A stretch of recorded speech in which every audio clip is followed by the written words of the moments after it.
Hey, and welcome back to the number one podcast in the world, Cellarcast, episode 77. 77. Yeah, we're on 77. Okay, so yeah, I feel like every single episode I say, hey, this one's coming out a little late. Yeah, man, I've had quite the week, or the week last week, I guess, leading up to this one. Wow, yeah. So when I disappear for 4 weeks and I don't upload anything, yeah, that's what I'm working on. So I was not expecting the Senate hearing video to go that long. I thought it was maybe gonna be a 40-minute thing, and then it ended up being significantly long. Like just like. Yeah, it's been a while since something has just expanded in my lap like that. Actually, no, it hasn't. The horror games video from October also got way bigger than I was expecting it to. Be. Yeah, this one, actually probably this one more so. And also, God, I think I made a tweet about this. The most disastrous production I've had in a long, like literally since the Konami E3 video, which was the last time I had this many problems during production of like, it just does not want to come out. It just does not want to come out. I edited the Konami video, mind you, on like a $300 laptop from like 2017. Yeah, geez. I honestly, I don't know. It's a long story. I feel like I summarized it pretty well, but yeah, it was a headache and a half. I ran into issues. The classic conundrum of running into issues that you've literally never seen before and you cannot figure out why they happened. Did you know that the aspect ratio of a video can sometimes change the length of the video? I didn't know that. I don't... What? I think it was it just the aspect ratio? I think so. I took a lot of screenshots to like compare different sequences and things, and I was like, why the fuck is this longer than the other one? It's the same video. It's such a long story. I don't even want to... Yeah. It was I'm glad to have it behind me. And it sucks because I was having a really fun time working on it. Probably the most fun I've had in a while of like just like the making process of the video. And then by the end of it, I was like, God, I don't want like listening to fucking Byron Dorgan talk about the just get into this argument over, you think 13 is mature? Shut the fuck up. Oh my god. Yeah, I got so cynical at the end of that whole process of just like, God, I fucking hate Joe Lieberman. What a piece of shit. What a piece of shit. And not because of that hearing or anything. I realize it's so, I don't know, it just like, I find it so ironic that oh my god. I don't know. I don't want to get into like a whole spiel about politics, but I find it, but I will. That someone who positions himself as being this like protector and that he cares about the American people and the society and the children. God, what a fucking black hole of charisma. Like negative charisma. That someone like that is himself responsible, more so than most people, for so much like death and misery. Fucking number one Iraq war fan. Holy shit. Like, I got so annoyed. Like, don't fucking moralize to me about goddamn Mortal Kombat. And you're gonna vote for a fucking, oh my god. What a piece of shit. Fuck that guy. Fuck that guy.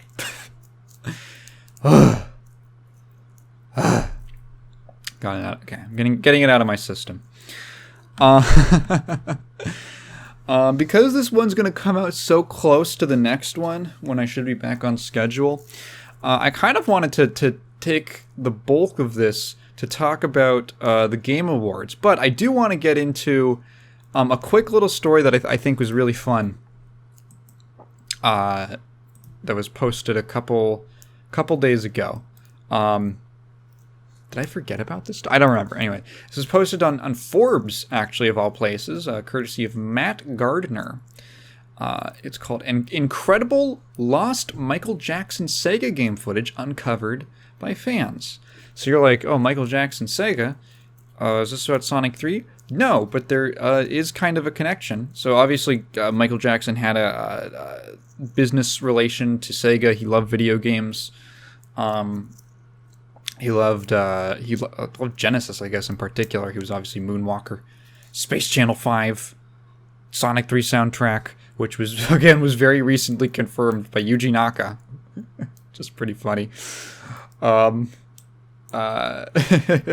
He knew he was going to prison for insider trading, so he just started spilling secrets.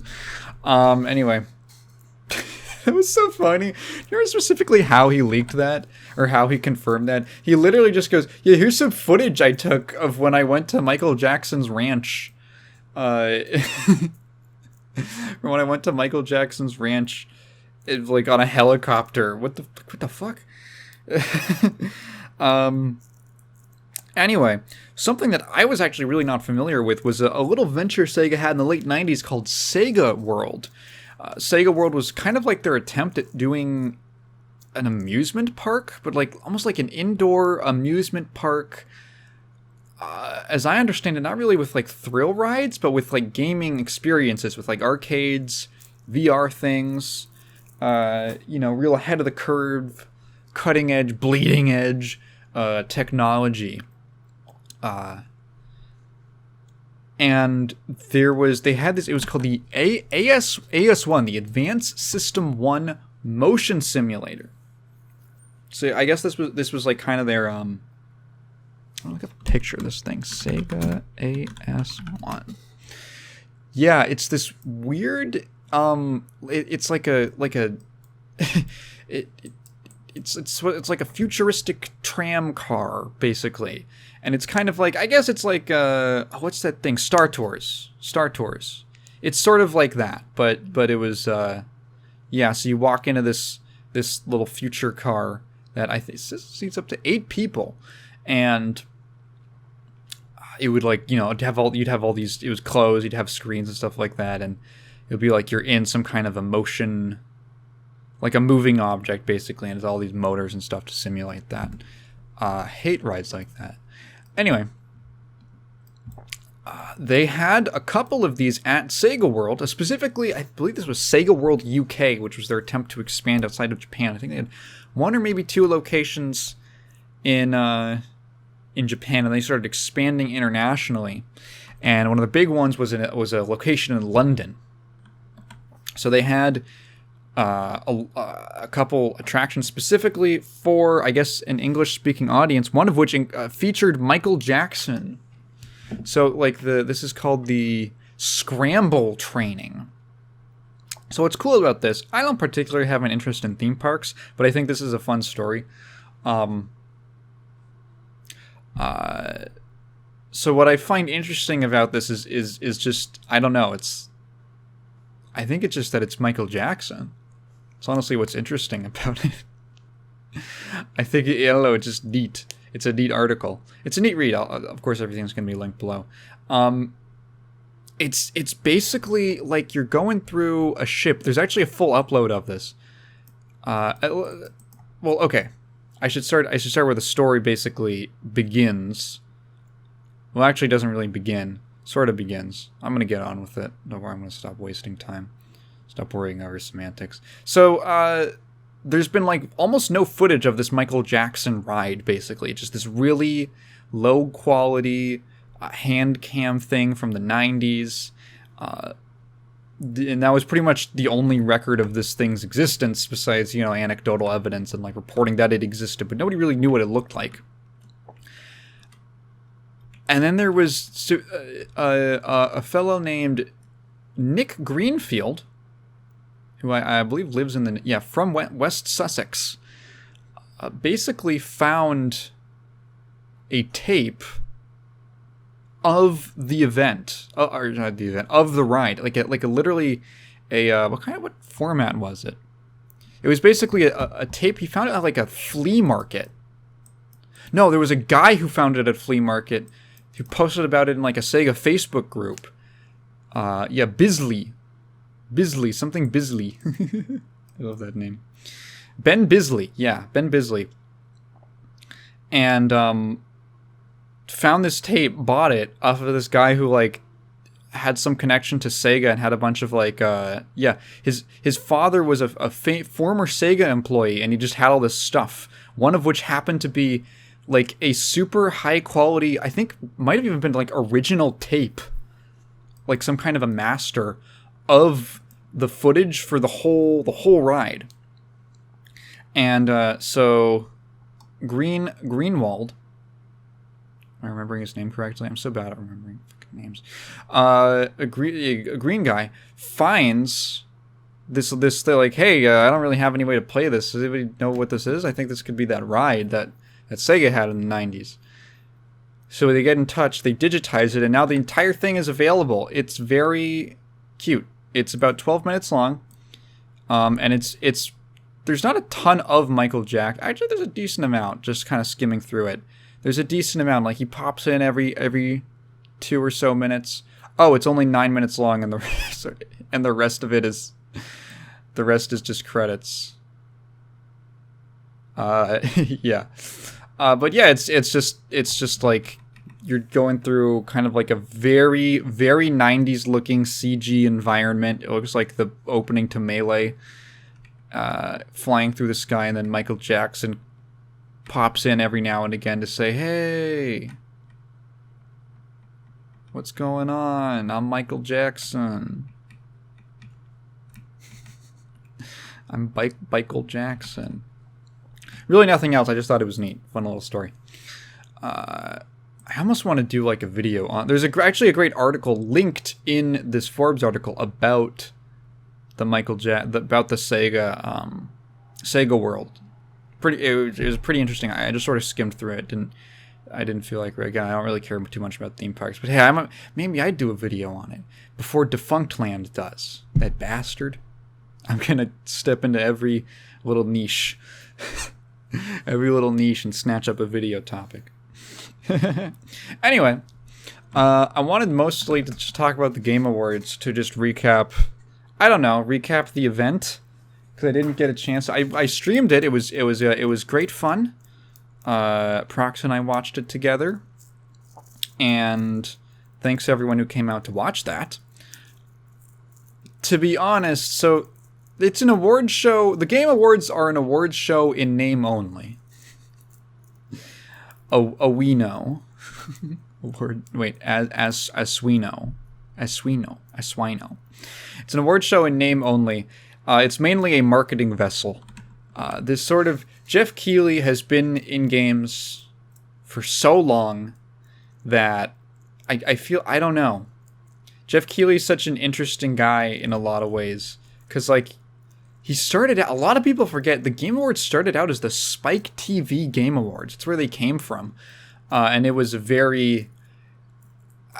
it was a very 2000s, early 2010s kind of thing. I think they broke off in, like, 2013 to become independent. But yeah, it was a very 2000s thing. It was, like... I remember just, like, every category... Maybe not every... But it would be, like, Best Indie Game. Presented or powered by Mountain Dew. And you're like, okay. Alright. And they would get, like... What was it, like, porn stars or something to, like, do the announcement? It was very, like, Spike TV 2007. And I think Geoff Keighley, he wanted more. He wanted it to be the biggest night in gaming. He wanted it to be his own personal E3. He's like Griffith from Berserk, but for games. Griffith Keighley. Yeah, so it's like combining the prestige, quote unquote, of the Oscars with the hype of E3. Well, maybe not E3. E3 is gradually becoming less and less important, but that kind of a deal. He wants it to be the new E3. This is where all the biggest announcements are going to be at. And also, it's an award show and it's a prestigious event. Yeah, and to be honest, I had not watched any of the Game Awards until last year when I did the live stream of that, and I have to say it's very much like E3. It's basically the Game Awards are as interesting as any other commercial trailer driven event. Excuse me. As any other event like that, in the sense that, like, it's only going to be as interesting to you as what is announced there. The awards themselves are not particularly interesting outside of a couple categories that you care about. So, like, Multiverses won Best Fighting Game. I expected that. Stray won Best Indie Debut. They stole it from Vampire Survivors. It's fine. I don't actually care that much. I really don't care that much. And not in the way where it's like, oh, if something I wins, then I'm like all hyped. But as soon as something I don't like loses, so something I don't like wins, then I'm upset. Not in that kind of way. I'm not like I don't have the option select, I just genuinely, like, I guess I was kind of like, okay, yeah, that should go to that. Yeah, okay. Yeah, if you're gonna give the award, that's who I would give it to. But, like, I don't really care that much.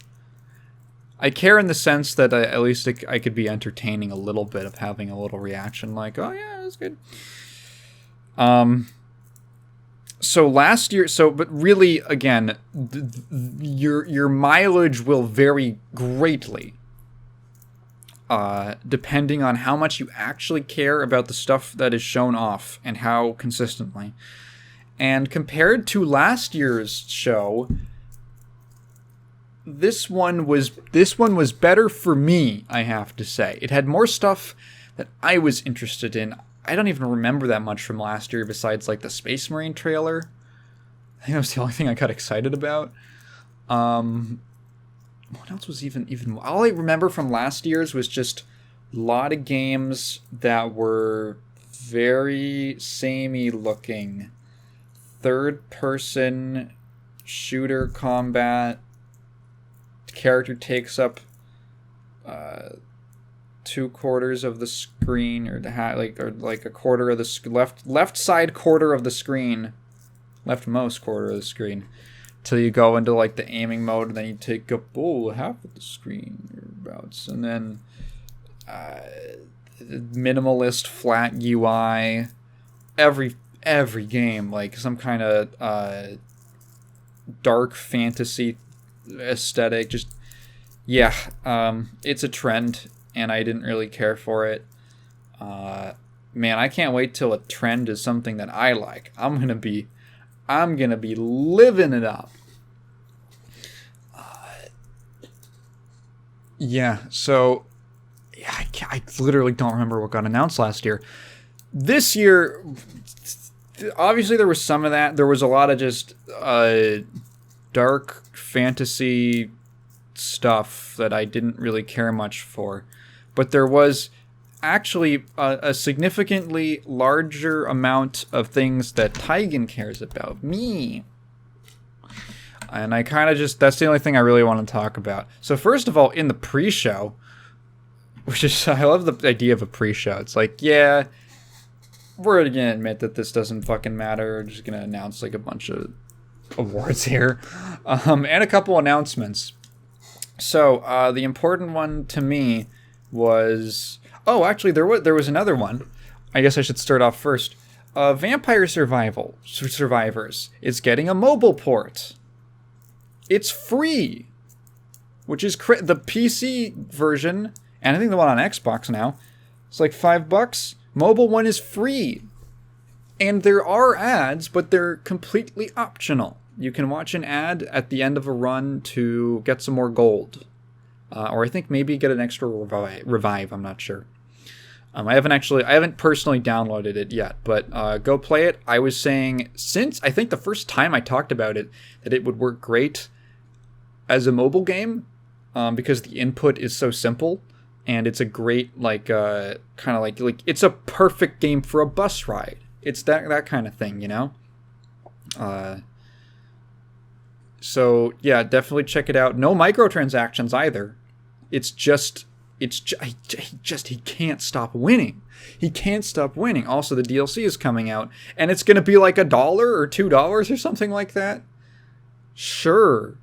Yeah, and it's got like a bunch of content. There's like 4 or 5 new characters. It's called like Moon something.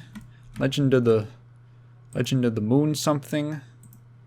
Legacy of the Moon Spell, that's what it's called. It's anime themed.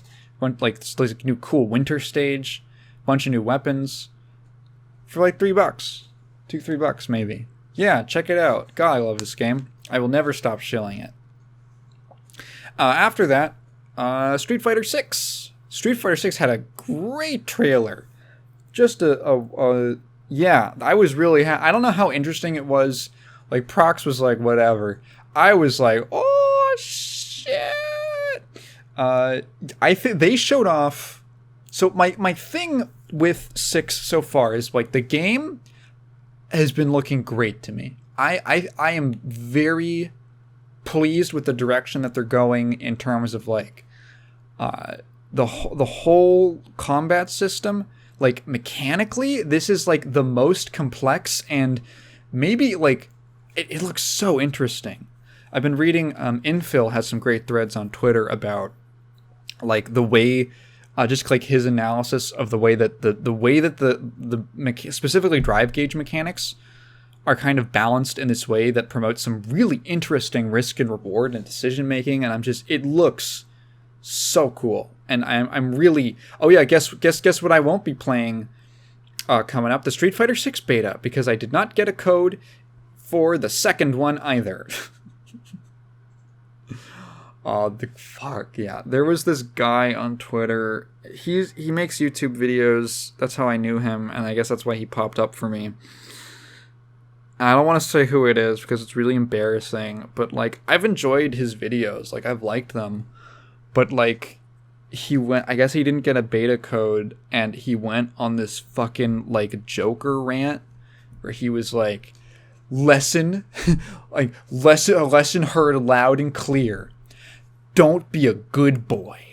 Don't try to make wholesome videos. Don't stay out of drama. Don't play by the rules. I spent my whole life trying to be a nice guy, and I guess what do I get? Nothing. Fuck this. But, like, it was literally like the fucking, like, a Joker rant. It was insane. And I'm like, dude, it's a fucking beta code. It's like a 3-day beta. Oh my, dude, come on. Like, I get being a little salty, especially if you really love Street Fighter, about, like, not getting it. If you were really excited for it, but, like, dude, this is a little much. It seemed like the like the last straw. Like, it wasn't real, you know, like, when it's not really about the code. It's not really about the beta code. It's about it's about the person. It's about how, like, he got turned down when he was 12 by his crush or something like that, and it's all been downhill from there. This was the last straw. God, that was, yeah. Anyway, my big hang-up with 6 so far, and it's not really even a hang-up. Not to even mention the single player stuff and all that, and the training mode and the frame data and all. That's all been fantastic. I have loved everything I've heard about this game, and I've been pretty much keeping up with everything. The one reservation I had was that there wasn't a character who had been revealed yet who I really was excited about playing. I've had a weird relationship with Street Fighter, mainly just because I didn't have a character that I really enjoyed for a long time. When I got into 5, I ended up really liking Nash. Unfortunately, Nash feels terrible. I think he's technically better than he used to be, but God, there's so many things about playing that character that don't feel good. So weirdly enough, I actually ended up switching over to Akira, which is not a character I would typically play. I feel like just kind of a random pick, but I ended up really enjoying her. And when I play Street Fighter V, I will just play Akira. I really enjoy her. I think she's really fun. Unfortunately, she's a guest character, and she's probably never going to come back. This is just a one-off, like, fan servicey thing, like, hey, rival schools. And other than that, the character that I've really loved the most in Street Fighter is Dudley. That's why I was like, kind of before all the leaks about the roster and everything, I was just kind of excited because, like, oh, Dudley's definitely going to be in the launch roster. There's no way he won't. And he's not. And I'm like, okay, maybe not the worst thing in the world, but I'd like Dudley. I like he's really fun. He fits. Dudley has a lot of things that I like. I like his playstyle. I like his visual design. I like his character in general. I think he's super cool. He's probably my favorite character in the series. So if I don't have a character in this game, it's been like, okay, well, yeah, all these things about the game look cool, but, like, I don't really, playstyle-wise, the most important thing to me about a character ultimately comes down to their gameplay. Aesthetic, like, visual aesthetic and personality and stuff like that, that can, like, make me interested in a character, but ultimately, if I don't enjoy playing them, I'm not gonna play the character. The way that they feel has to gel for me. And just none of the characters revealed so far had been, up until this Game Awards trailer, have really been characters that I've ever really liked. The one that I was interested in was Jamie, I guess. He looked the most interesting to me. But other than that, there was, like, if I had to play a character, I would probably check out Jamie first. Other than that, not really. But I was looking at, the leak, and I was like, okay, some of these characters could be cool, and especially the new characters. Like, visually, I like a lot of the new characters. So this trailer comes out, and it was great, because they literally hit, like, the 4 characters that I was the most interested in seeing. Because I was like, okay, personally, I like DJ. I know that I feel like DJ has this issue of being, like, he's never the most popular character. He's always just kind of there, and I feel like he gets in because the developers like him, which is why he's been in one game since Street Fighter 2. I feel like DJ's issue to me is that he hasn't had a super strong, like, gameplay identity, and his design is, like, neat. It's fine, but it hasn't, like, it's not like a super, I don't know. It's not like the craziest thing. DJ is probably the character on the Street Fighter 2 roster who I think veers closest to looking like an NPC enemy from Final Fight, if that makes sense. Maybe like a mid-boss, So I've liked him for some reason. I don't know why. Maybe it's the pants. Maybe it's that he's always smiling and he always seems to be having a good time. So when I saw him in the leak, I was like, oh, well, he looks cool. That's a neat redesign. I really like how so many of the designs for 6 have a lot of character to them, but are also fairly, like, very easy to read, I would say. Like, very, like, not busy or cluttered, but have, like, a surprising kind of amount of little details and stuff. Just wonderful work by the character designers over at Capcom. So I was like, okay, how are they going to bring DJ back? And, like, is he going to be... The other problem is that throughout 4, he was, like, consistently a mediocre character. Like, just not very... Just kind of below average at basically everything he did. No, like, I don't think he was ever, from how I understand it, from watching Befale's video, which I think, the bad balance on DJ from SF4 is, that's a good watch. Befale makes good videos. He was, like, never the worst at anything, but he wasn't particularly good at anything. So, like, anything that he did that kind of worked, there was a character who was already better at it. And probably better in other areas, too. So, like, yeah, he just doesn't, I don't know, he just doesn't have the fan base. But I like him.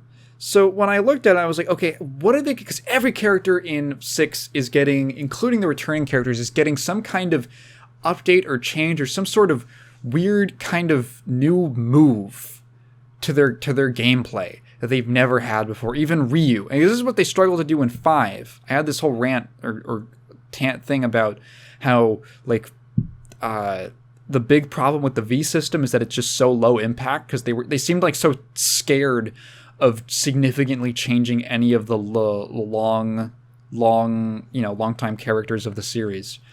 This game, they actually seem to be like not as frightened of adding kind of crazy new stuff into their kits and stuff like that.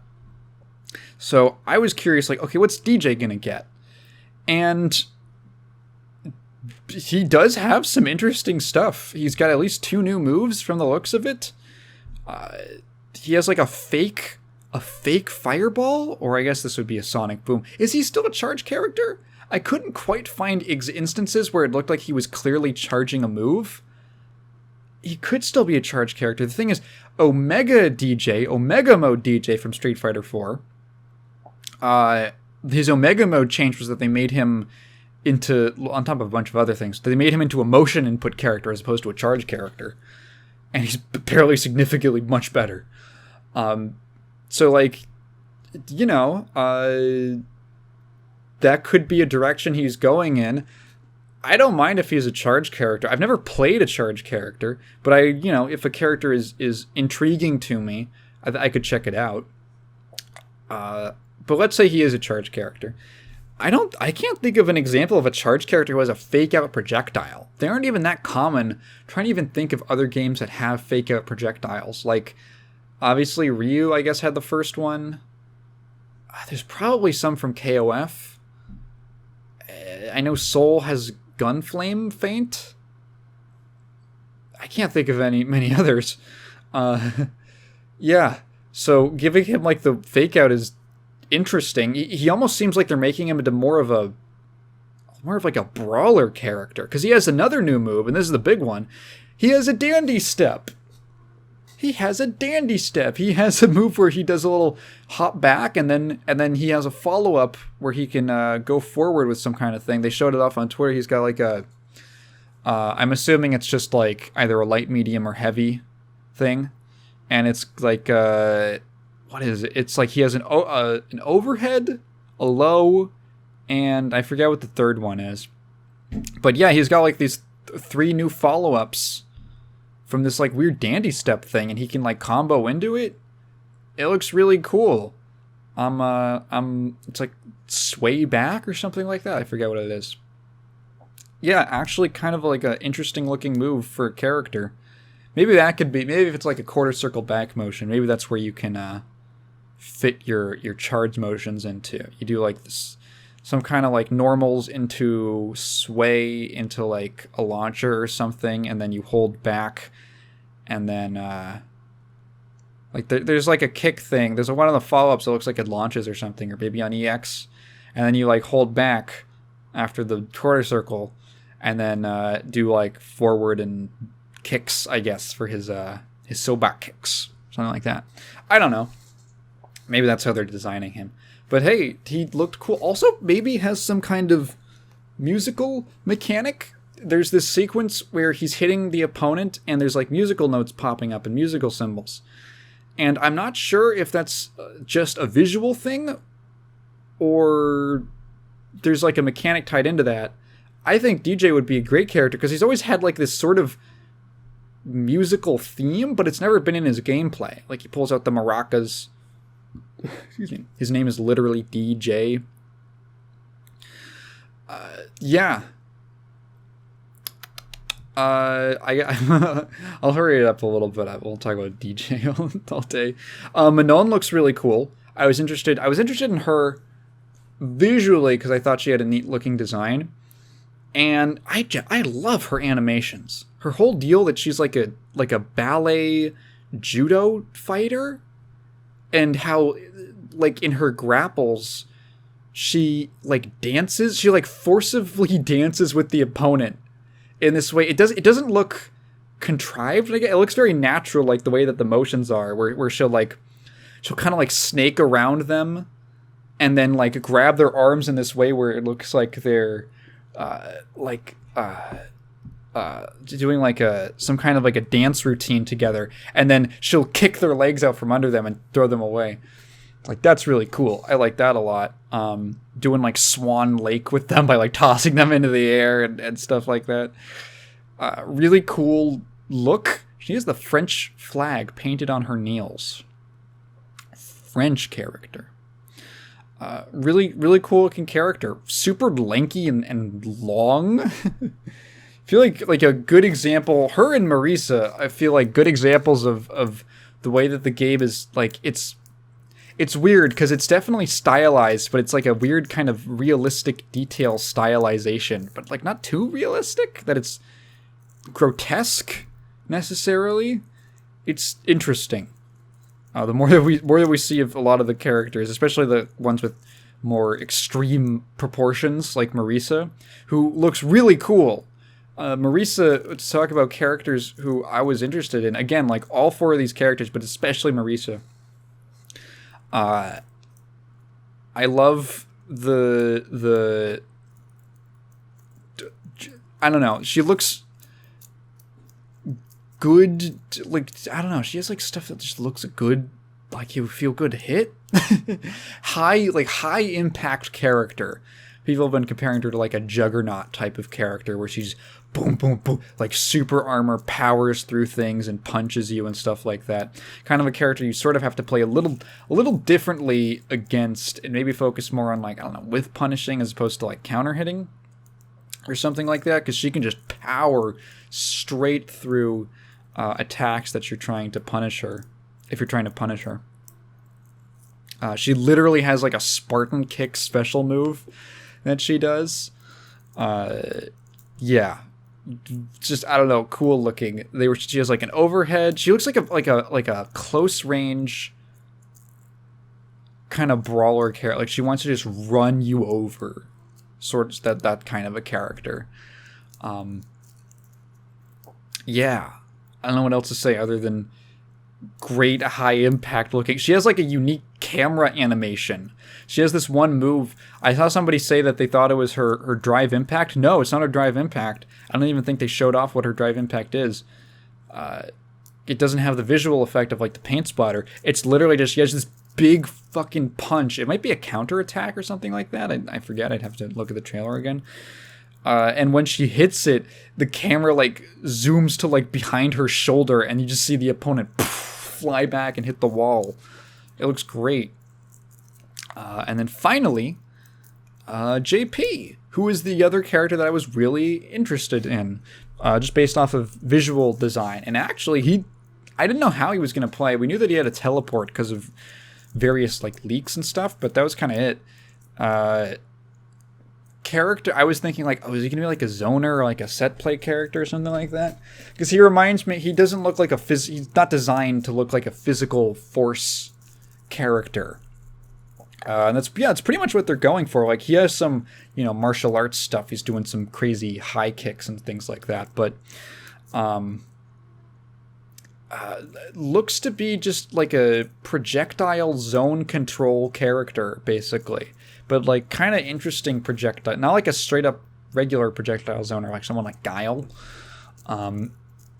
He's doing like, reminds me of like one of the news or lambdas from Blaze Blue, where he's like setting up these crystal projectiles. They showed off a little bit of like a combo he could do, setting up these crystal projectiles and then activating them, like setting them up in the air, he can make them appear, and then activating them so they hit the opponent, and then what is like you send out a projectile and then activate them, and then the projectile hits them, and then the crystals like shoot down and hit the opponent, and then he teleports behind them, really fast looking teleport, and then hits them with like a standing heavy kick, maybe maybe command normal, I'm not sure. Launches them in the air, and then like makes a spike shoot up at them from the ground. Like, oh, okay, so he's doing like projectile combos, basically. He's that sort of set play. He's like Dizzy. That's what he is. He's like Dizzy. And he has like a projectile command grab, or it could be a hit grab, I don't know. That looks they just kind of show that off and moved on. I was like, okay. But all 4 characters that I am like actually legitimately interested in trying out and just checking out their moveset and stuff like that. Probably the best batting average of a Street Fighter game for me so far. Yeah. That was great. I was really happy with that. And then of course a bunch of single player stuff, which still looks good. I think anything else I forget about and the release date announcement. It's going to be coming out in June 2nd. June is looking like a packed month. There was like a bunch of announcements for that. June 2023. So we're going to be playing it in about 6 months, give or take. And I'm very excited. I won't be pre-ordering because I don't do that. I don't do that thing. Maybe I'll cave. There's no point in pre-ordering anymore. It's a digital download. That's why they have to add like bonus colors and stuff like that. I don't think they announced what characters are going to be in the closed beta, the next one, but if it's the same characters, then hey, maybe I didn't actually miss out too much, although I would have liked to maybe get into the character creator and check that stuff out. Yeah, it's SF6. The other thing that I was interested in, also that Prox popped off for, was Tekken 8, the T8 trailer. They said that there was going to be a trailer there. We all knew that. They had whoever came up with the marketing thing of save the D8 for date, but also December 8th and 8 for Tekken 8. That person, yeah, that gave them a raise, dude. That was a great. That was a great marketing thing. Even if it wasn't like the biggest marketing thing in the world, whoever had that idea that's a great idea. Based on quality alone, it's not about the size, it's about how clever it is. Now, I am not a Tekken player. I've never learned a Tekken game, actually, and it's mainly come down to the only reason I haven't gotten into Tekken, the most pressing overall would probably be just the netcode issue. The other thing would just be that, I don't know, I'm mainly more familiar with 2D fighters, so that's kind of where I've stayed. I'm not like intimidated by learning a bunch of stuff. It's mainly just been like, well, I just kind of explored a lot of 2D fighters for the most of my fighting game career, could you call it? And I never really ventured into because Tekken's pretty much been the only 3D fighting game besides Soul Calibur for a while that's been like popular and that has like a player base, enough of a player base that it could potentially offset the delay-based netcode. But yeah, Tekken's cool to me. I still maintain it's one of, if not the best spectator fighting games. I remember watching Combo Breaker? Yes, Combo Breaker with Kat. And that was the game, again, she who is not a super knowledgeable fighting game person, consistently interested in even like the relatively unimportant Tekken matches in that tournament. Really, really fun game to watch. And I think there's some like cool characters and stuff like that. I've been interested in Tekken. I've just never had like a reason to. And I think I even made a tweet or something when the announcement dropped at State of Play that like if this game, if T8 has rollback, I will get it, and I will I'll throw my hat in the ring and try to learn a little bit of Tekken. Just, I don't know, be a good point to jump on, I think. So all of that to say, I am not a Tekken aficionado. Prox actually he played way more Tekken than I did. I am not like an expert on it, so I'm not the person you would want to come to for an in-depth breakdown of everything that was in the trailer. But there are a couple things that even to me stood out. Number one, and this was backed up by a lot of interviews that Harada was doing, or one or two in particular that he did, about the general direction of the game, which is that they're pushing for T8 to be more aggressive, I guess, than previous entries. And now obviously when that okay, there's a lot of grains of salt you got to take all this with. Several grains of salt. Number one is that I don't trust pre-release fighting game marketing interviews. I just don't. I remember, like, go back and look at PR interviews. A lot of times stuff that they say, like, it's hit or miss, honestly. I remember when Strive was coming out and they said something about, like, risk is going to be more important. And then the risk gauge was not particular. It's not unimportant, but it's not it's not like it's about as important as it's been in every other Guilty Gear game. So when Harada says like all these things, because he was doing these interviews and he's saying, oh, we want to make it more interesting for spectators. It's influenced by esports. We want to make it more aggressive.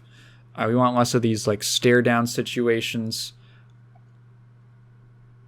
I don't know if he could be just saying that. And I know that might come off as like as a children would say, a cope, but just based off of prior history with developers, sometimes they just say shit to sound good, especially if they're doing like a mainstream interview, to just sound good to people who have not played their game before. So I'll take it with a grain of salt. There are things in the trailer that you can tell are literally more aggressive. For one, there is just like a new dash cancel mechanic. And there's this like new heat thing. I think Rage is still in. I think they use the term Rage Art or something like that. But there's this new heat thing. I never actually... Have they ever even done a heat? Is there any breakdown about how this thing works? Harada talked... Okay, new battles from The Gamer. I'm reading this off of. The trailer showed characters such as Jin getting heat from using certain moves. Producer clarified that the system will utilize a greater variety of moves and won't be confined to only certain specials. That was just how it was shown off. Cost of making sure players can still move around looking cool with their fighting. Visual effects on is a reference. How these games are developed. What? Okay. It's weirdly written. I don't really know what this sentence is. The cost of making sure players can still move around looking cool with their fighting visual effects on dynamic stages. Okay, I guess that's just a resource. Okay. Yeah, I guess. Wait, Harada says that he is much more likely to pick King in the new game just because of the abilities or powers that are gained via the heat system. So it looks like heat might be some sort of yeah, it looks like there's really not a lot of like, maybe there's a more in-depth breakdown. I'm really just trying to find anything. I really didn't do much research into this. It just says like, I guess it's just kind of, you know what it is? It's, no, what is, yeah, this is active. It's active flow from Central Fiction. It's active flow. That's generally how it's coming off to me, is that like, oh, it's a reward for playing aggressively. You get a little buff to your character. Or it could be just, I don't know, like a tension system like Guilty Gear has, where you get rewarded for like aggressing towards your opponent or making an attack. Because Tekken's never really had a meter system. So I think like, yeah, it's this could just literally just be a meter system that they're introducing to reward certain types of play with like a resource. And that's generally how, yeah, I don't know. I mean, that's how most other fighting games that have meter systems are designed, is that the meter, what gives you meter, and sometimes even what subtracts meter, and what you can do with that meter is like, it creates all these incentives for certain styles of play. So they could just be trying to implement that into Tekken with heat, and I guess there's some sort of dash cancel, maybe even like just sort of Roman cancel-esque system, or FADC, who knows. So, yeah, I have no idea on the gameplay front. I can believe it. I can believe that it is going to be more aggressive, and that maybe they want more like just action happening in their fights. But naturally, as soon as anything like this comes up, all the Tekken it's funny because like from what I understand, Tekken's been pretty much the same since like Tekken 5. Like it's basically been like the same system, same type of gameplay, just with like a couple tweaks and changes and maybe a new mechanic here or there, like Rage. It's pretty much been a very similar game. And there's a lot of Tekken players who are like, they gotta switch it up for the next one. And now they're switching it up, and and granted, maybe those people are not the same people. I'm willing to admit that. I'm willing to believe that. But like, hey, I don't know I'm not necessarily opposed to change. But yeah, we'll have to see how it shapes up. I have no prior opinion or bias in when it comes to this series. So I don't really have any, what would you call it? If it is significantly different, it's not going to bother me, I'll just say. Other than that, I'm glad June is back. She's been like missing for forever, since like Tekken 2. She's been like dubiously maybe dead, who knows? But yeah, I'm glad they're kind of pitching this as like a family reunion. Even with Lars. But not Lee, I guess. So they've got all the Mishimas except Lee for now. It has a great tagline. Fist meets fate. A great... I'm gonna fist your fate, dude. Dude, I'm gonna drive my fist so far up your fate. That's really all I have to say about Tekken. Yeah, it looks cool. If it has rollback, I will get it. I would be shocked if it doesn't. I'd be really shocked because they've put it into if they're putting it into Dragon Ball FighterZ and they're willing to invest that amount of money into getting that developed for a game that is basically content complete and that isn't getting any characters or anything else. The idea that they wouldn't do that for their like flagship fighting game series that's like self-developed, excuse me, it's like developed in-house. I don't know what world they'd have to be living on to make a decision like that. Yeah, I'm expecting it. I think everyone now is expecting it. If you release a game in like 2023 or 2024, I think this will be a 2023 release. If I had to guess, let's say late 2023.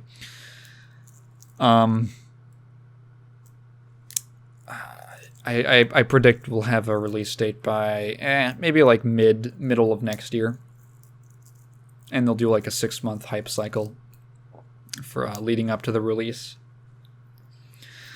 Yeah, I can't imagine you're gonna drop a game in 2023 that does not have rollback. That would be really fucking beyond the pale. That would be crazy. Don't ask me for shit. Including decent online.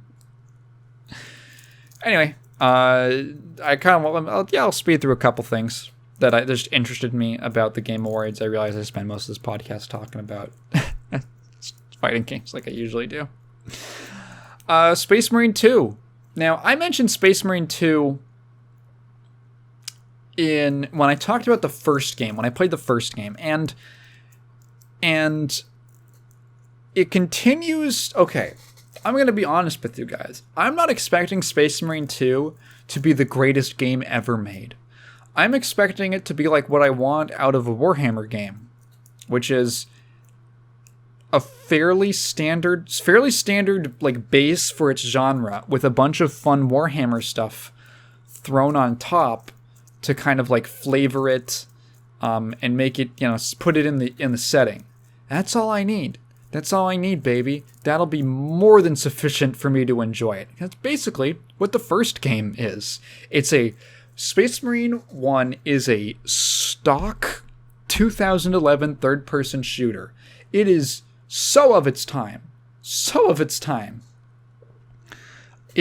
almost to a comical degree. Just despite being, pretty good. But it's got that fun. It's like a Warhammer themed roller coaster. That's how I would describe the first game. It's there to be a fun 8-hour experience. It's not going to overstay its welcome. The game literally ends right around the point that it was starting to get a little old. Like, if it had gone on for like 1 or 2 more hours, I think that it would have really dragged. But hey, that 8-hour length, approximately, just right. Like, they knew what their limit was, and they just hit it, and they made it enjoyable. And that's all I'm expecting out of Space Marine 2. I'm not expecting to have my mind blown by some sort of crazy, innovative gameplay system. They haven't really pitched it like that. They're just pitching it as, this is a fun, cool Warhammer shooter. Awesome. To reiterate what I said in the podcast about Space Marine, one of the things that I am most interested about with Space Marine 2 is what it's... How do I describe this? What is the game like? So, okay, I mentioned that a moment ago that the first game is incredibly 2011. Like, it is prototypical. So many things. The combat system, the level design, the turret section, the last boss is a QTE, like these kinds of things. Super 2011, like 7th gen third person shooter. And imagining a sequel in 2023 is like, well, they can't just do that again, because it's so tropey. It's so tropey from a design standpoint that, like, if you put that game out today, it would be like, what is this? Like, what? It would be so weird. It wouldn't make any sense to put out a game like that today. So, like, what is this going to be like? Is it going to be like kind of, I don't know, a contemporary? Is it also going to be super linear with a couple collectibles if you go like 5 seconds off of the hallway? Literally, Space Marine is designed as like it's practically a series of hallways. It's a series of arenas connected by a series of hallways, and the hallways sometimes have little side rooms that you can go into and find an audio log for replay factor. Like, is it going to be designed like that? Or is it going to be a more well-hidden version of that? So, like, that's what intrigues me. As long, like, the standards are not super high.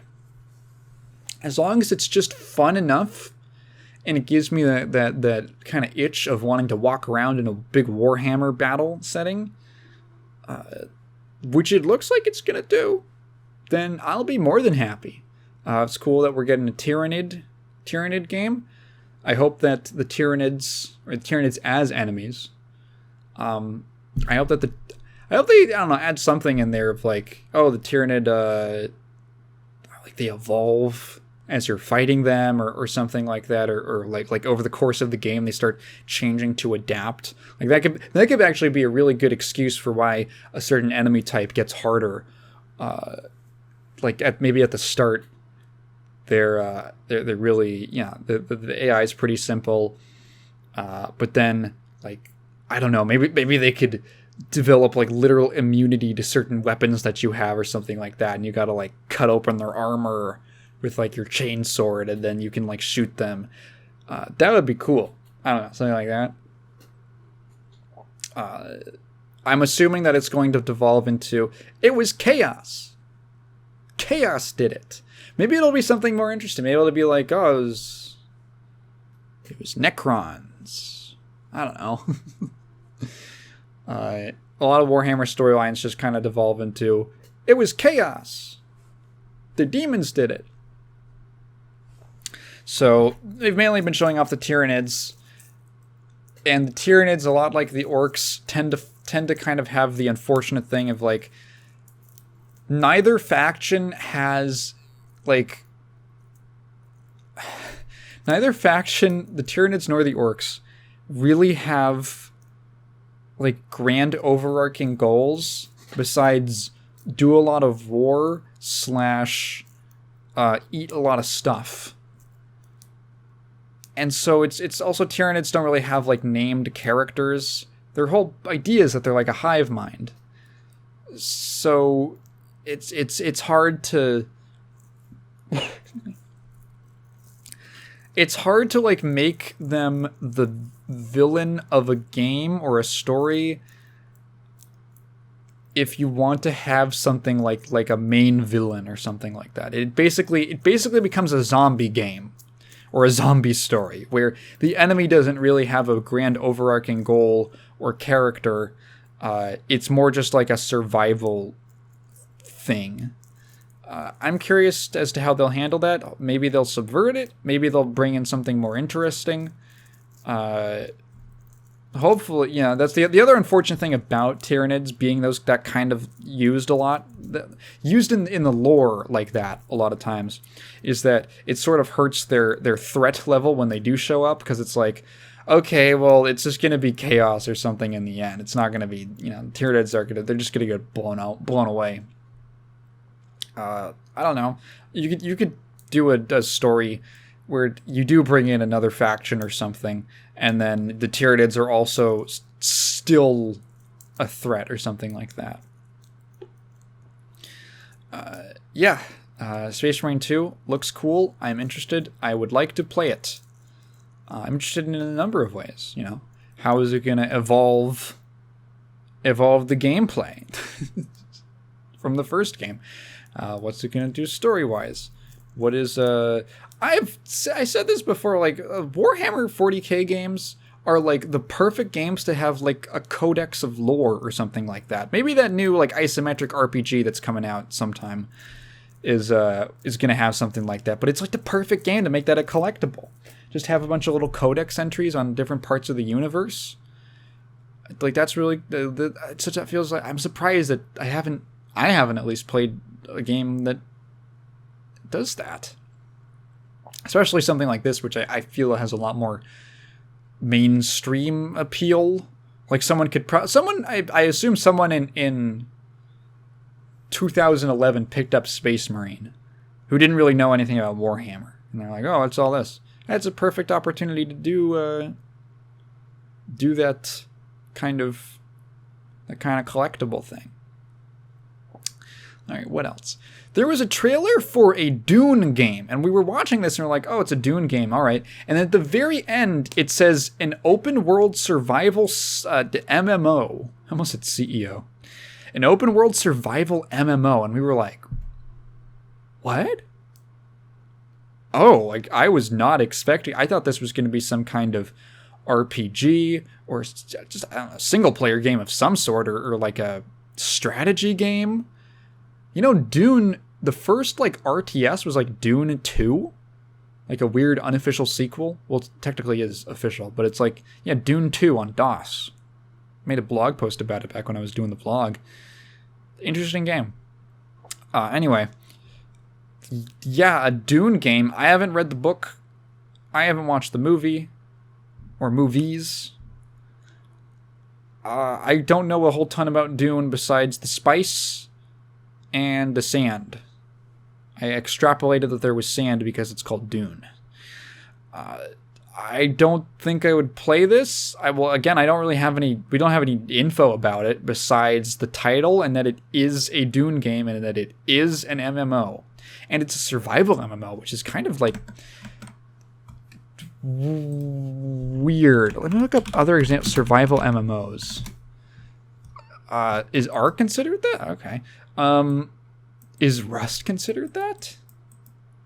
So the important one here is Conan Exiles, because this game is developed and published by Funcom, who, in addition to putting out Disney's Pocahontas for the Genesis, also developed Anarchy Online, Age of Conan, which is probably the thing that they're most known for, and The Secret World. Do you guys remember The Secret World? This, that took me... When I saw it, I was like, okay, who developed... Okay, what did Funcom do? I'm like, I know their name. What do they do again? It's like, oh my god. I was looking at other MMOs, if they have any MMO experience, and I was like, oh, Conan Exiles, Secret World. That took me back. I remember The Secret World from, a Game Informer magazine I got when I was in, middle school, and I was, reading about it, and I was like, this seems neat, and then I just never heard about it again. And there's a video from a YouTuber called Josh Strife Hayes. He's like an MMO YouTuber. He mainly does a series called Worst MMO Ever, which is kind of just an inflammatory title to get you to watch it, but it's basically, he just plays whatever MMO he kind of comes across and then kind of gives it a size up to see, how good is it? The premise is what's the worst MMO ever? That's kind of the loose objective, but it's really just an excuse for him to make videos about a bunch of different MMOs. And he just goes through the first 8 hours of his playtime and what stands out to him and kind of summarizes it. Fun videos and lots of weird, because the thing about MMOs is that there's more than you would expect. There's way more than you would expect, even today. And the thing is that, the nature of it is that if it doesn't do well, you never hear about it. It just never gets off the ground. Or it just remains in such obscurity. Or maybe it's just popular in a different part of the world. There's MMOs that I think, are much more popular in, Asia and stuff like that. That just aren't, nobody really knows them here. The Secret World was, this MMO that was based on conspiracy theories with the Illuminati and secret societies and stuff like that, and that was it was about a lot of the gameplay was solving mysteries and stuff like that, or a lot of the quest was about that. And he did a video on it, and it jogged my memory. I was like, oh, I do remember this, and it has some neat aesthetics. I remember it having a great atmosphere. You could just tell that from the video, and I think he praised it a lot. But apparently, I was like, so what? I saw that video a while ago, and just looking through Funcom's development history,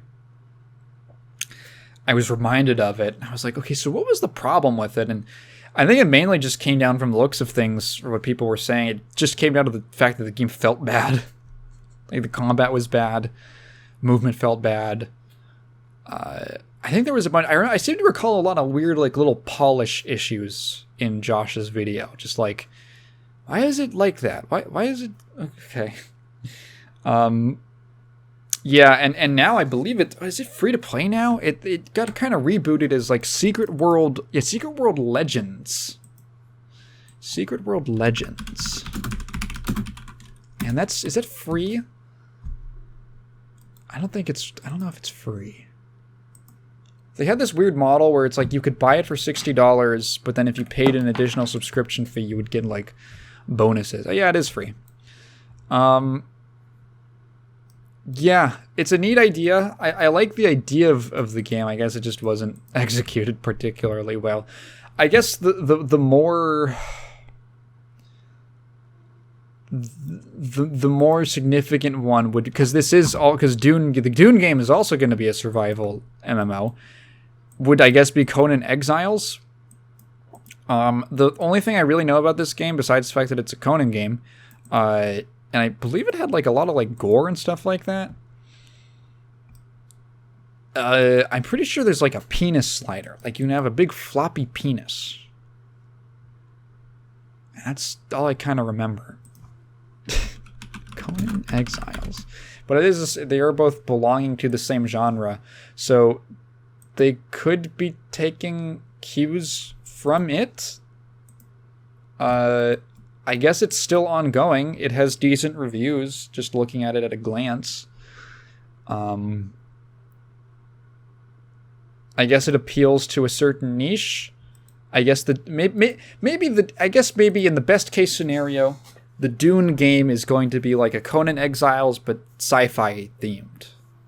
Like that could be like you pick whatever faction you want to be a part of, and then you level up things. Or it could be cool. I don't know. But it did catch me off guard. I was like, MMO. What else? FF16 had a good trailer. Nothing else to really say. It was good. I am excited for it when it eventually comes out in 2024. Oh, but it comes out in 2023. Nope. It's a PS4 exclusive in 2023. A PlayStation 5 exclusive. And then after 6 months, I think literally like December 31st, it becomes it's going to go multi-platform. And hey, to be fair, I'm a patient guy. I can wait. I don't mind. The worst that'll happen is that it'll have patches to fix bugs. We were actually getting into a bit of a conversation during the stream. Someone in the chat was talking about how exclusives are obsolete. I don't necessarily agree with that. I think that there are many instances where exclusives make sense. So, like, for instance, there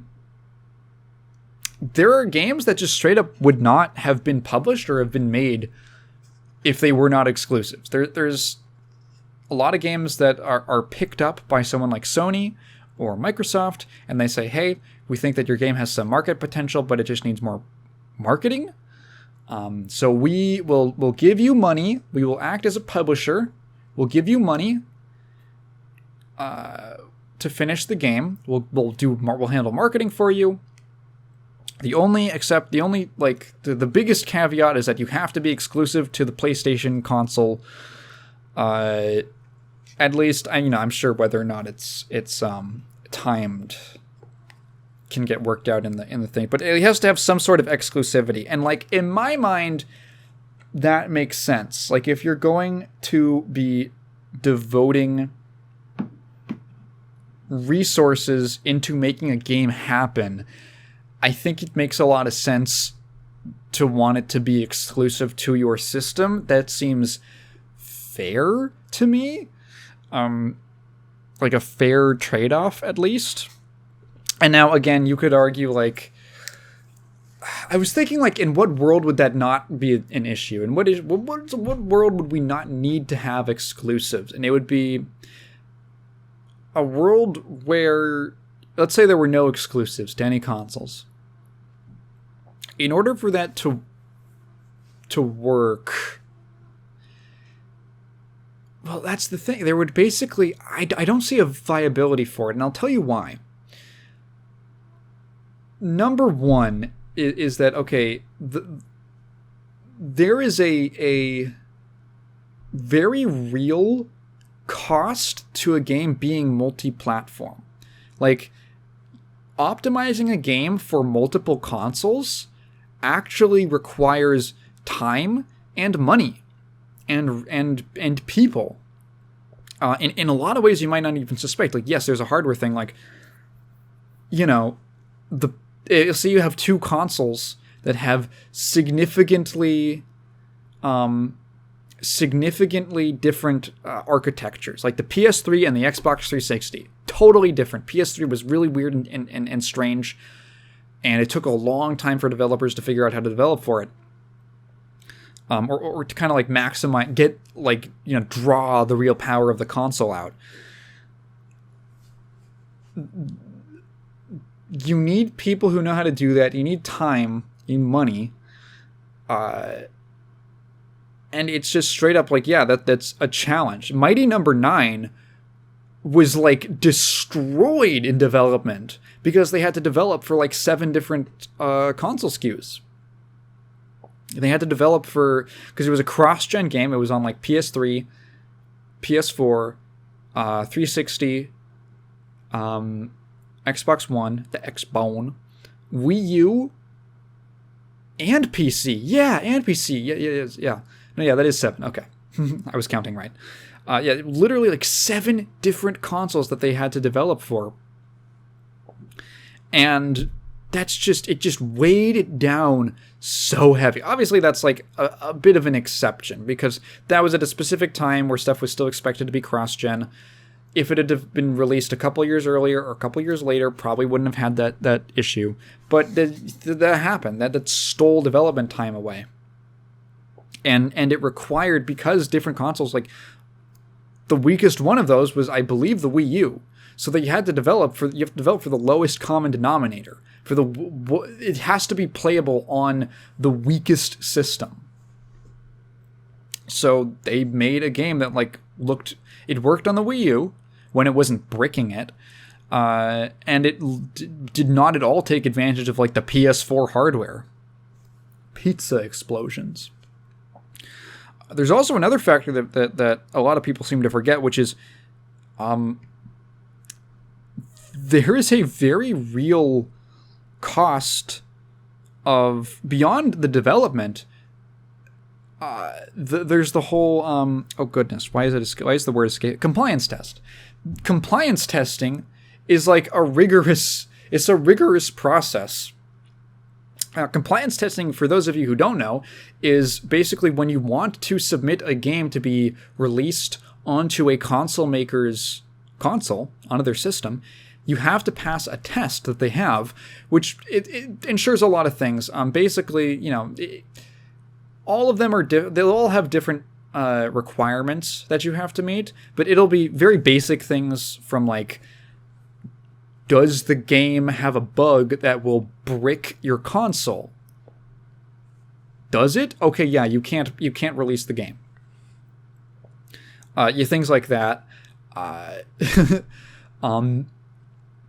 Down to even things like, I seem to recall Sony or Microsoft having a stipulation about like, when you have text in game or some kind of graphic in game that tells displaying the buttons on the controller, like press X to do this, they have a thing like the X, it has to be presented in a specific way. You can't, for instance, I guess you can just type like an X or something like, I don't know the specifics, but like, there's things about like, okay, how do you display the buttons in game? How do you show those? There's like a brand standard essentially that you have to conform to, that they want for whatever reason. Every single console maker has this, and it is rigorous. It is there are people at QA departments and QA firms whose role it is they do compliance. They do compliance checks, and they know like front to back the whole compliance check, because sending in a game for compliance, number one, it's the process is difficult, or the test itself is difficult, but it also costs money. It literally costs money to submit a game for compliance, because it takes resources from the console manufacturer, because they conduct it, or they at least maybe pay for someone to conduct it. So there's costs associated with all of these things. You have to pay people in QA to be on compliance, so that you only have to do compliance once. You have to do a compliance check when you put out a patch for a game. Just a patch on a console. And maybe all this stuff is like much more, the technical limitations, the compliance headaches, all this stuff could very well be feasible for a decently sized developer, but there's a lot of developers who are like 20 people. And like they don't have the resources to make a game multi-platform on everything. Obviously everything could, if everything was on everything, that would be awesome, but it's not feasible or realistic or even good. Like, you could make the argument, I don't know if I would necessarily make this argument, but I can see a logic behind it, that optimizing a game for one specific platform, like this is going to, like the Xbox One has this amount of power possible, we are going to maximize it, and we're going to devote all our resources into drawing out everything that this console can do. Excuse me. Could be better overall for the game. If you just want to focus on and design everything around the limitations and the abilities of one specific system. You also have to, remember, like, there's small developers. There's developers who are literally one person. I mean, we were just talking about Vampire Survivors was made by one guy. Now he's working with a couple other people. Like, I think the team is 3, 4, maybe 5 people in total. I think one of them is like, composer, graphic. It's a very small team. And like, when he was developing Vampire Survivors, he didn't really have the money, I don't think, to go through the whole process of like putting it on anything other than Steam. So like, there's a lot of developers who are small like that, who don't get nearly the success that VS did. Who are just putting games out and like they can only really do it on like a PC platform, and it's just not viable to put it out on consoles. I think there are real legitimate reasons for why something would only be developed for one console. There's business reasons, of course, but there's also practical reasons. And here's another one. Wait, what was I going to say? Oh, I had it in my head literally a second ago. Jeez. Oh, I totally lost my train of thought. Wow. Reasons that something would be console... imagine... Okay, so trying to imagine a world in which everything comes out on everything. Let's say all those restrictions were lifted. Let's say it was easy. You could just snap your fingers, flick a line of code, say, Xbox compatibility equals 1.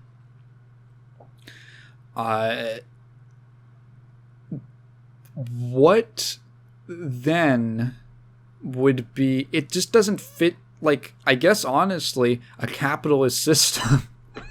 If multiple different console makers want... If there are multiple different console makers, how do you differentiate between which system to buy? This was a problem that popped up in the early 80s in the American console market when the crash happened here, which is that there's too many consoles and no one really can tell the difference, because there isn't much of a difference, to be honest. So what would be the difference? And I guess it would be services. I guess it would be something like PlayStation Now, but how would you differentiate? How many features can you really have to differentiate both of your systems, or 3 of your systems? I guess the Switch has its portable thing. What would like? I don't know. Like, if everything came out on everything, I don't. It doesn't make sense in an environment where there are multiple console makers who are vying to make a better product. And that's the other thing, is let's say there was only one console maker and we are still in a capitalist system. That would not be good either, because as time has shown, when only one, especially in the games industry, if you have a monopoly over something or total control over it, you usually just like what always happens. It's just it starts degrading. It gets worse. It gets more user unfriendly because fuck you. Where are you gonna go? It's like cable companies in the United States. It's not. It would be nice. It would be nice to be able to play anything anytime. But I think that there's very real practical reasons for why we would have to be living in a very different world for something like that to be possible. So I still do think that there is a real legitimacy to consoles being games being console exclusives. That's even before getting into something like Nintendo, who literally owns and develops in-house their own IPs.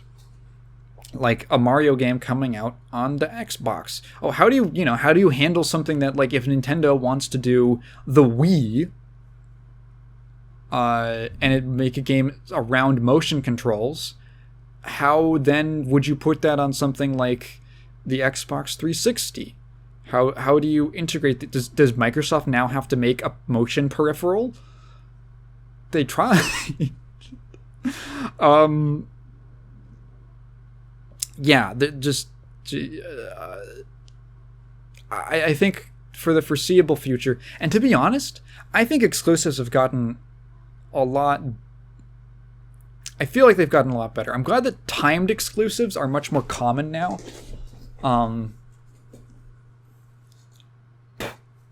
Excuse me. That's the thing in my mouth. I'm glad timed exclusives are becoming more of the norm from the looks of it. Again, I don't play a lot of recent games. I think the Game Pass thing is like a decent way to kind of like, I don't know. The Game Pass thing that Microsoft has been doing, it seems like it could be a decent way. It could also be like a solution for streaming, like if that's a direction that they want to go in. Streaming could be a way to potentially overcome those things, but I think that there's a lot of problems with game streaming, and I doubt it will be taking off anytime soon. Yeah, I will say, for the people who don't like console exclusives, again, totally understandable. I don't necessarily like console exclusives, but I think that it makes sense why they exist. To throw a bone to those people, there are games which just straight up don't have to be console exclusive. That just don't. Like, FF16, I think, is a good example of a game that does not have to be console exclusive. It does not have to be a PS5 only game. Square,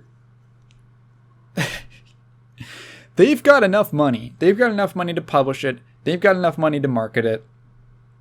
They've got enough money to send in as many compliance checks as they want and pay those people to do all that. It's an instance where it's an exclusive for business reasons, just pure and simple, just business politics. Because it's a Japanese company, they have an existing relationship with PlayStation. They've had it since the '90s, since the late '90s, since like FF7. Sony wants it, so they threw around their weight, and it's going to be a PS5 exclusive, or is it not PS4 too? I don't remember. I think it's PS5 exclusive. But they said, okay, but obviously they want a bigger market, and that's why it's a timed exclusive. Maybe timed exclusives are dumb because they're just for games that could have been multi-platform. Yeah, and hey, speaking of multi-platform stuff, a lot of people were upset that there was not really any Xbox announcements at the Game Awards. They got snubbed. From any kind of, or just, I don't know. I think it also has to do with the fact that Xbox just does not have a very strong, they just don't have a lot of very strong, like, exclusive lineup. It's really just been Game Pass. I think it's going to take a while before we see Xbox really start to come back with exclusives, if they ever really do, or if they just want to focus more on Game Pass stuff and they'll throw out a Halo game every now and again. All right. I'll go for a little bit longer because there are a couple more games that I wanted to talk about. Number one, Meet Your Maker. Okay, so Meet Your Maker, if you don't remember this was the game. It was like a sci-fi thing. It was like you're building a little fortress, and then a guy, like another player, invades it and tries to, I guess, get to the end or whatever, however they want to design objectives. I saw that, and it gave me this weird flashback to this game that I cannot for the life of me find the name of. I remember it around like 2013 or 14 or something like that. I saw like one video about it, and it was it was pretty much the same concept, at least from what I could tell, but it was medieval themed. It was like medieval fantasy themed, where there was like two parts of the game. One was that you built, it was like a little fortress builder, where you essentially build a big obstacle course of platforming and traps and stuff like that, and maybe combat, I'm not sure. And then you could basically take your fortress and put it online, or that would be like your account's fortress. And then other players could invade your fortress. As basically, essentially, it was like a Mario Maker, if that makes sense. But if you made a level and that was the one that like represented you as your player, and then when you invaded someone else's fortress, it turned into like a third-person platformy action type game. If there was combat, which I don't remember because I can't find it. And I don't know, I remember seeing it and thinking, oh, it's a really cool idea. Never heard anything about it ever again. And Meet Your Maker, it seems to be basically doing that. Obviously, again, there are like Mario Maker that exists, but I like the idea of this sort of competitive aspect of trying to build a fortress that people can't get through. I don't know, I like the aesthetic. I only bring this up just because it was cool and it reminded me of this game. It jogged my memory. It jostled it, pulled it from the depths, the recesses of my mind. And yeah, I don't know. It looked neat. I like the idea. I hope it's well executed. Who's doing it? Who be doing it? Meet Your Maker. Behavior Interactive. What else have they done? Oh, Dead by Daylight. And Transformers Dark of the Moon. Wouldn't it be crazy if they did that game that I'm thinking of and this is their like second shot at something like that? Wow, this website loads really slowly. Nope, looks like that's, yeah. They actually don't have too many games under their belt. They like developed entirely. They made Ellen. What the fuck? Ellen's Road to Riches? Why is this on other noteworthy games? I guess they did work on Ellen's Road to Riches with Ellen DeGeneres. I like saw the thing out of the corner of my eye. I saw the title out of the corner of my eye, and I thought it said Ellen Bad to Bitches.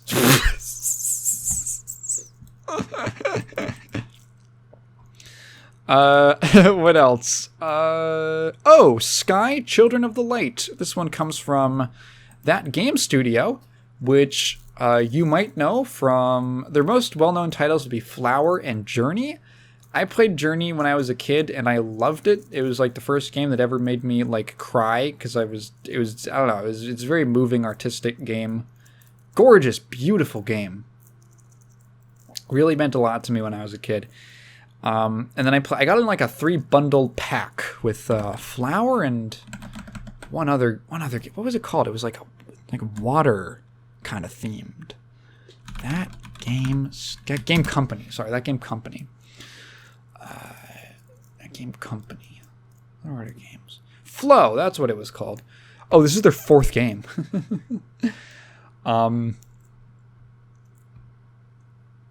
Yeah, I just they make, how do I say, art games.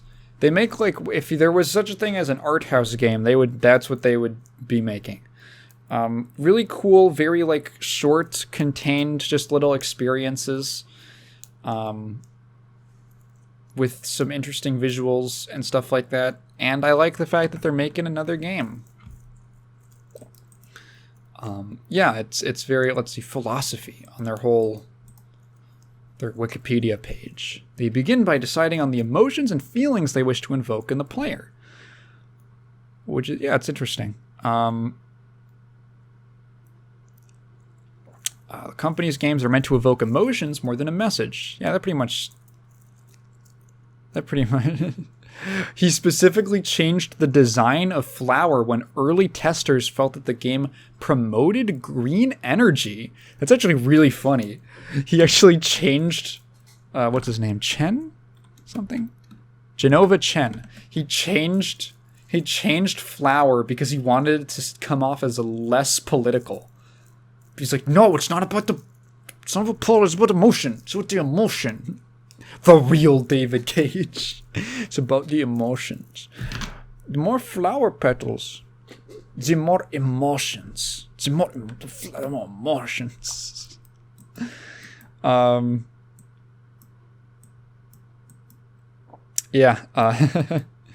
they make cool games. I like them a lot, and I'm glad that they're making another one. Sky Children of the Light. And it generally... Oh, there's a ton of details on this. What? Wait, is this like a... Wait, this is a game has already come out? 2019? What? What was the trailer for?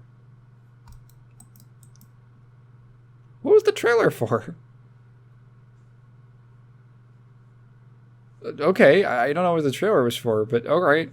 Check it out. I guess this is just a random shout out to Sky Children of the Light.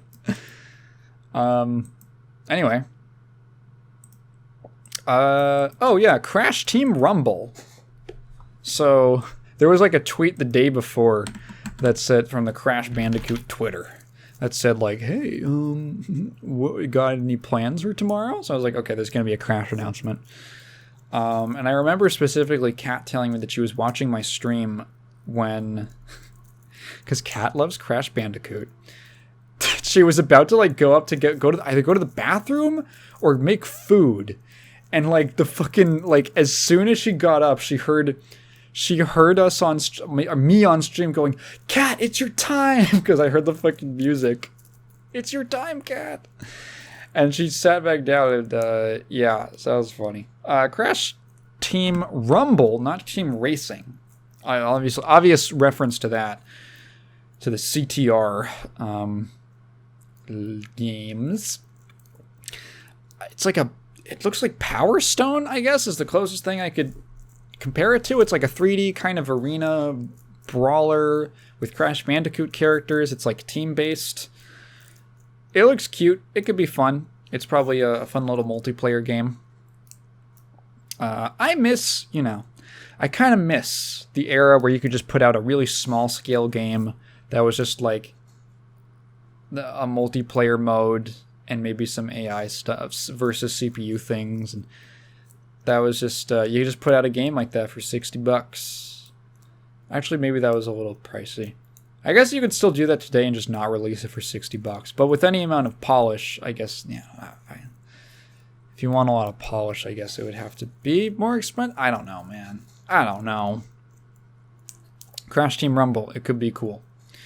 Hellboy Web of Word revealed pretty early on. It might have even been in the pre-show. It's like a Hellboy based, based on the Hellboy comics specifically, and it's some kind of action brawler game. Really, not a whole lot in terms of gameplay besides some very, very early in development looking footage. Very early looking footage. The most notable thing to me, I think I've seen the movie. I think I've seen the Hellboy movie on a plane. But I've never read the comic, so I don't really have any attachment to that. To me, I just like the visual design. I remember seeing, you can even go back and watch the stream.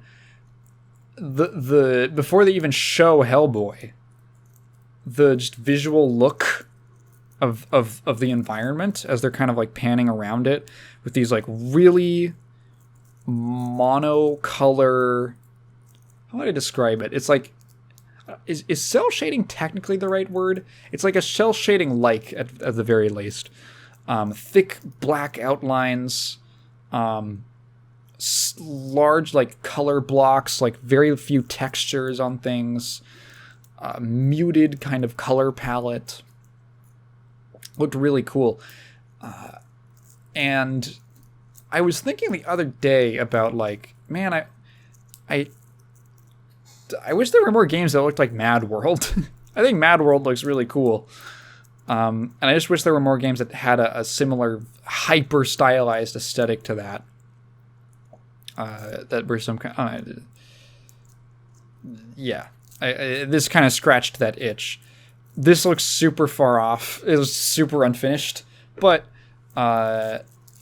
neat. Literally just based only in this list as like a visual design. What else? Vampire Survivors. Yeah, I already went over Vampire Survivors. And the last kind of thing that I was very intrigued about, I think this was the last announcement before, the second to last announcement, if I remember correctly. Armored Core 6. Now, I have never heard of, well, I've heard of Armored Core. I've never played an Armored Core game.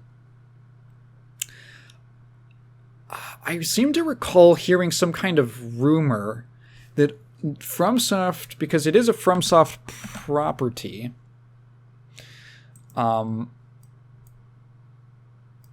that they were working on a new Armored Core game, or they wanted to. And I remember there was like, that's just like wishful thinking, that's just speculation. But apparently no, there's a full-fledged game, and God, that trailer is fucking cool. Oh, this... Do you ever see something, and you're like, oh man, I never knew that I wanted this. This is hitting. You want to talk about scratching an itch? This is like hitting. You ever scratched your head and you scratch an itch you didn't know was there? Yeah, that's what it was like. I was like, I never, I usually like things that are a little more colorful and stylized, but like these super gritty, gray gunmetal mechas. It looks so fucking cool. I really don't know what else to say. It just looks freaking really cool. And it instantly made me, and there's no gameplay in here. It's literally just, Fires of the Rubicon. It's literally just a cinematic trailer. Feed the fire.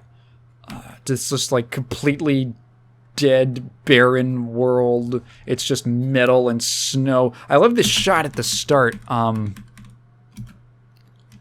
where I almost thought that there was like trees or something in like the silhouette when like the fires come, like the fires, it's gonna engulf everything. It almost looked like trees for a second.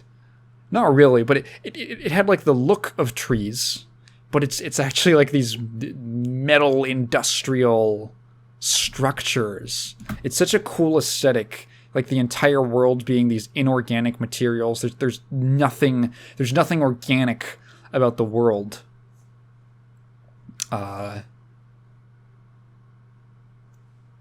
It's just metal and concrete and steel and I guess there's snow. That's water. But it's cold and dead. It looks so cool. And then it's just mech action. It's just big mech action. I was looking up gameplay of like previous Armored Core games, and it looks it looks like something that I could actually get into it. It was at the back of my mind like, yeah, I want some like mecha games. Robots are cool. I might go back, because it's funny, because I was like, okay, I want to try this out, because maybe this is one of the few games that was revealed here that I looked at and I was legitimately like, I might buy this new. This might be a big hyped up game that I would actually be interested in. And apparently there was an interview with Miyazaki, I believe, where he said that it's not a Souls-like game. It's not going for that kind of a 2023. Yeah, next year. Wow. It's not going for that kind of gameplay structure or style. It's very much a sequel to the previous games. It's like single player, action focused around customizing your mech and fighting and doing battle. There might be, I think, might be a multiplayer mode. He might have mentioned something about that, but if there's just a really, if it's just like a really solid 3D action game with this kind of an art style, with some cool systems around customizing your robot and a decent combat system, hell yeah, brother. I'm honestly, I'm all in. Hopefully it's not another PlayStation exclusive. It is. I was on the Armored Core 6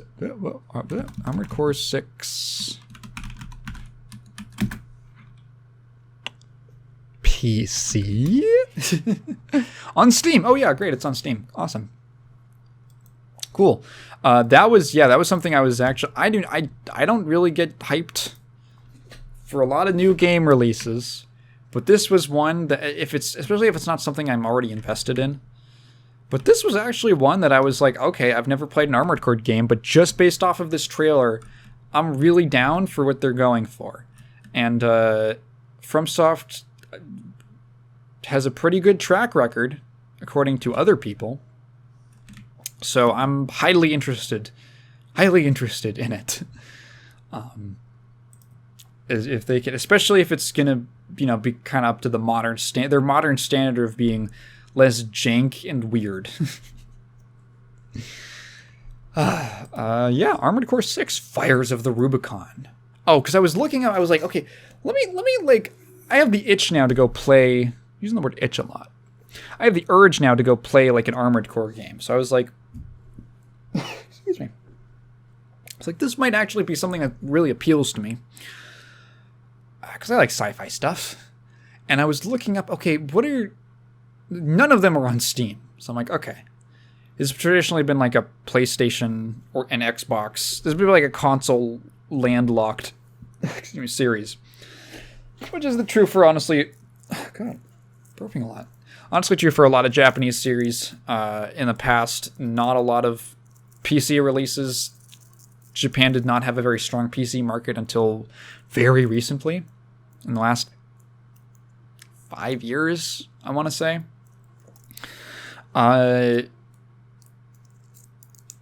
So I looked up like an article of like, okay, what's the best way to play every Armored Core game? Is one that I found from Game Revolution.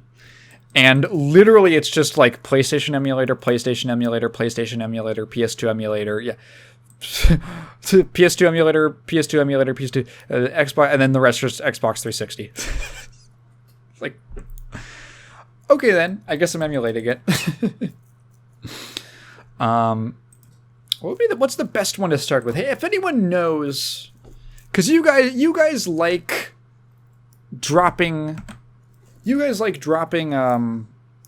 giant walls of text to recommend me series that you know about. If anyone knows about Armored Core, what's a good way to get into the Armored Core series? Specifically, like, I don't necessarily care about like where does the story start. I can usually just figure stuff, from like context clues typically. But like, what is the best, least jank one? Doesn't have to be jank free, but what's the best one that is like the best in terms of gameplay? It's like if there's one that's good in terms of gameplay, it's a decent jumping on point for the story. If the story is even very important, I don't know. That is not super buggy. I'm all ears. I'd be very curious to know what you guys have to say about that. I think I'm going to call this to a close. We're almost about an hour 50 in. I'm going to start streaming more. So I've got a stream tomorrow. Well, it might be the same day that this goes up. But I've got a stream. I want to start doing some more streams because I said that I would as soon as once YouTube changed the channel page layout. I I want to maybe do something like I do a stream after I upload a video, like in the week following sometime, just to like kind of like interact with you guys, because streaming straight up is quite fun. It's a lot of fun. So love interacting with you guys, and I don't know, just hanging out. So it's gonna be like a hangout thing. There's no particular event besides the fact that there's a new patch coming out for Strive. Testament's getting some good-ass buffs. Did not need these buffs. Anyway, sorry. Yeah, so I'm going to be playing a bit of the new Strive patch and just kind of hanging out. It's going to be 1 p.m. PST. So check it out. Check out the most recent video. If you have an hour and a half. And yeah, if you've been listening this long, thank you so much for listening to me ramble. If you have a question, leave it down in the comments below, and I will definitely get to it next time, but please leave it in the form of a question, because I'm not just going to read your thoughts out loud. Yeah. I don't think I have anything else to announce. There'll be one more video before the end of the month. It's going to be a smaller scale video. Don't expect anything crazy or on the level of the last one. I just want to get something out for Christmas. Christmas time. Later.